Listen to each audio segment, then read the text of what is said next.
கேரள மாநிலம் வயநாட்டில் தொடர் மழையின் காரணமாக முண்டக்காய் மற்றும் சூரல்மலா என்கின்ற 2 பகுதிகளில் கடுமையான நிலச்சரிவு ஏற்பட்டிருக்கிறது. அதிகாலை 2 மணி அளவிலே முண்டக்காய் பகுதியில் கடுமையான நிலச்சரிவு, அதைத் தொடர்ந்து அதிகாலை 4 மணி அளவில் சூரல்மலா என்கின்ற பகுதியிலும் நிலச்சரிவு ஏற்பட்டிருக்கிறது.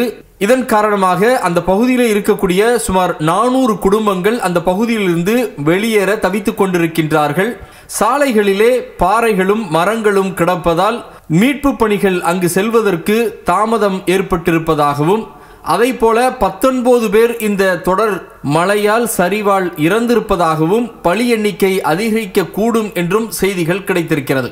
அடுத்தடுத்து ஏற்பட்ட பயங்கர நிலச்சரிவால் அப்பகுதியில் உள்ள பள்ளிக்கூடங்கள், வீடுகள், வாகனங்கள் அனைத்தும் முற்றிலுமாக சேதமடைந்திருக்கின்றன. முக்கியமான பாலங்களும் இதன் மூலமாக சேதமடைந்திருப்பதால் ஹெலிகாப்டர் உதவியை கொண்டு நிலச்சரிவில் சிக்கிய பொதுமக்களை மீட்கும் பணியில் பேரிடர் மீட்பு படையினர் இறங்கி இருப்பதாகவும் வயநாட்டிலிருந்து வெளிவரக்கூடிய செய்திகள் நமக்கு தெரிவித்திருக்கின்றன.